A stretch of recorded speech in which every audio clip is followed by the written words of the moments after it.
operates the world. Over my dead body, over my dead body, over my dead body, over mine. They have all the money, we have the will, and I would rather be a match than a paper dollar bill. Yes, I would any day. Yes, I would. They have the guns, all we are is flesh and blood, but we will multiply our numbers. Labelle to come up. Sébastien is a member of Solidarity Halifax. And hi everyone. Before I get started with what I had to say, Megan just slipped me a note just earlier in response to something Aaron said earlier. So I'll just read this note. Sébastien, Aaron talking about where did all the government funding go? If this is helpful, ... And I think it is because I read the note. Old numbers from 2004. Federal funding to First Nation peoples works out to about $7,200 per person for health, education, roads, etc., etc. If you take the funding for a non-First Nations person in Ottawa, it varies by municipality, it's about $14,900. So about double the funding per person for a non-First Nations person in comparison to First Nations. So that's indicative of the discrepancy and inequality that exists in our society and our relationship.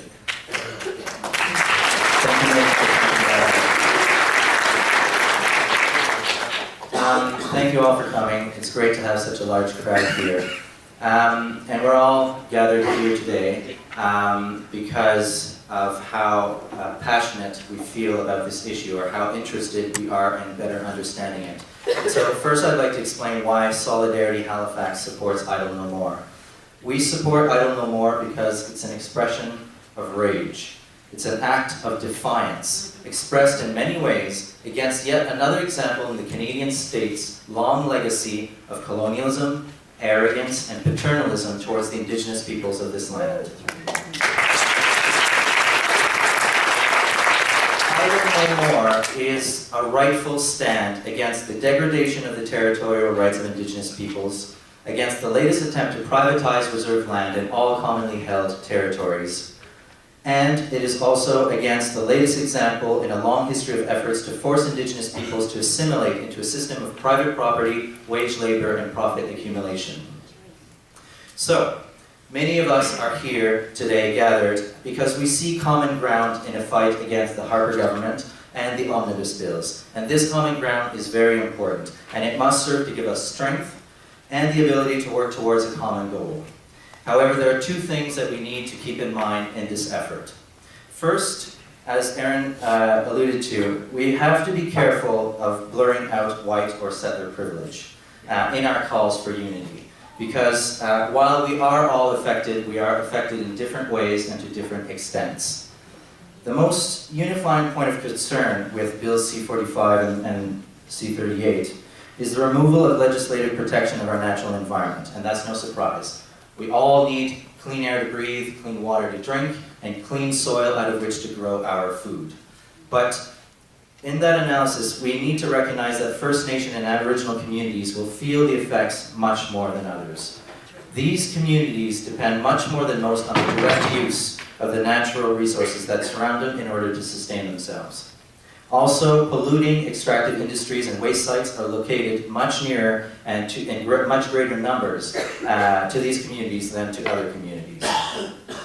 So that's one thing to keep in mind. And that's one thing to keep in mind about this common ground about environmental protection. Another common ground in the omnibus bill that are found is the opposition to Stephen Harper's disdain for democracy.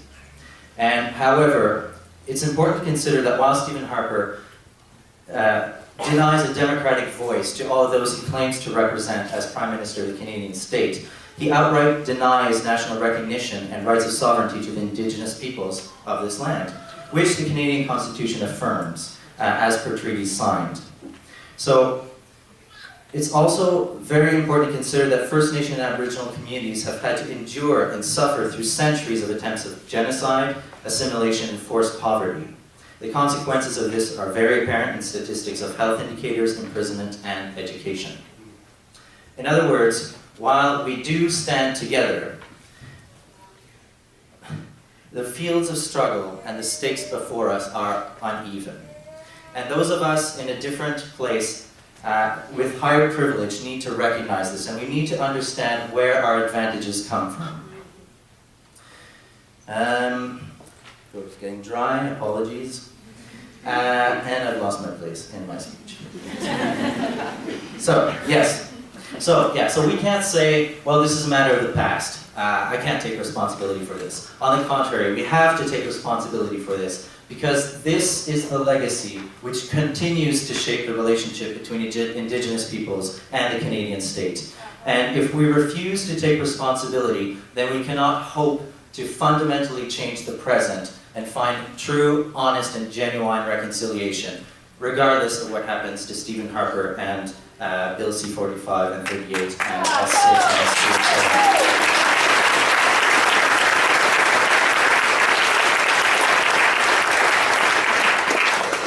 So this brings me to my second point that we need to keep in mind when creating common ground, and that is that we need to consider the deeper structures out of which Stephen Harper and Bill C-45 emerge. While we could and should remove Stephen Harper from office and repeal the legislative changes his government has made, and these would be tremendous victories with very concrete positive impacts on the lives of us all. While this could and should happen, it would still not be enough, because we would still be left with a colonial relationship between the Indigenous peoples of this country and the Canadian state. And this would still leave us with an economy that's structured to concentrate wealth in the hands of a few, and where the sustainability of a perpetual drive for profit is given priority over the sustainability and health of our natural environment. So let's take a moment to examine very simply how our economy is structured. We need money and resources, first off, to produce something that, through a sale, will allow us to make more money, so that we can then produce more and then acquire more money and more resources.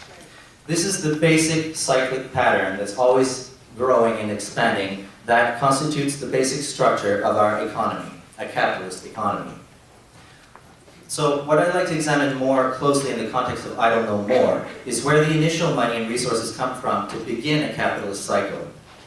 If money and resources are needed to generate an initial production, then where does this initial money and resources come from? Today, if you were to start a business from the ground up, you would tap into banks and investors in order to get your startup capital, because they have accumulated this money and these resources over the course of the existence of our economy. But what about before banks and investors had a chance to accumulate? At the very beginning of the capitalist economy, this money and these resources had to be gotten somehow. And this somehow is through theft and dispossession. In Europe, this happened through the appropriation of land previously commonly managed by peasants. On this continent, this happened through the theft of land and resources previously used and considered a common good by the Indigenous peoples here on this continent. So, forward back to today, where levels of production and consumption have grown so much that the levels of accumulated capital, money and resources, are no longer sufficient to keep driving the economy. So that's why we're seeing two things now. One, the increasing dependence on debt and even the sales of debt to keep these cycles going. And two, a whole new round of appropriation of startup capital through the privatization of whatever was not already privatized, including commonly held reserve land. The privatization of this land is in and of itself a goal, to dismantle remaining examples of commonly held land.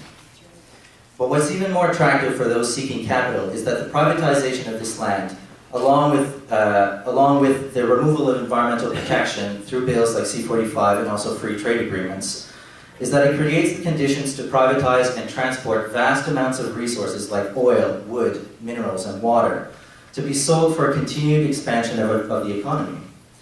These are resources which, whether on or off reserve, Indigenous peoples have a claim to.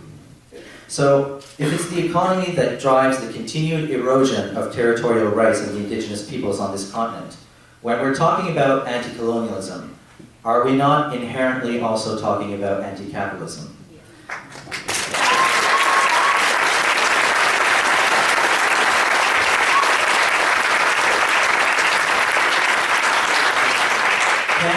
can they be otherwise than one and the same in the struggle we face today?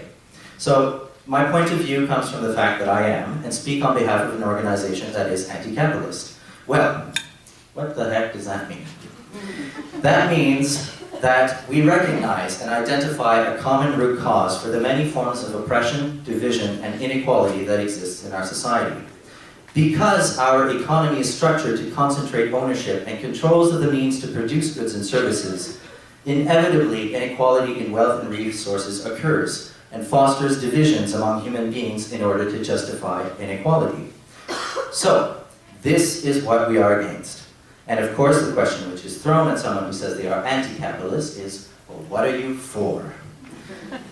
Well, I can't pretend, and you can't expect of me, a single person or a small organization in Halifax, to devise an entire plan for a new global society. It's very easy to point at capitalism, it's all around us, but to point to something that isn't there yet is much more difficult. And yet, that is not a reason to not try and come together and explore and discuss and experiment building relationships and structures of governance that give true democratic collective power to all those concerned. Without a doubt, there is more to human potential than what we have now and what's been tried already, and we must give ourselves the opportunity to explore and discuss and experiment and come together collectively to find true democratic power.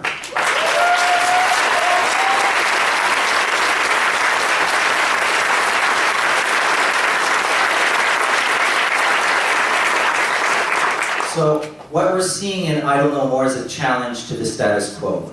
The challenge is expressed in various ways from varying points of view, but there remains a unifying no to the theft and polluting of land for profits that are not distributed evenly. And this challenge is being organized in ways where people are not depending on those claiming to be in charge, but rather taking things into their own hands.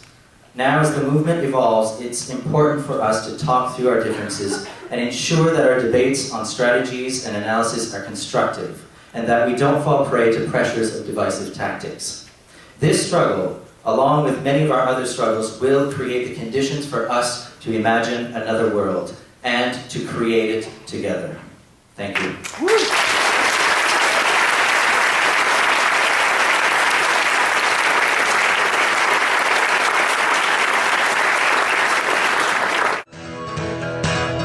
They have the guns, all we are is flesh and blood, but we will multiply our numbers and drown them in our flood. Yes, we will. Yes, we will. They say they will incorporate the world over my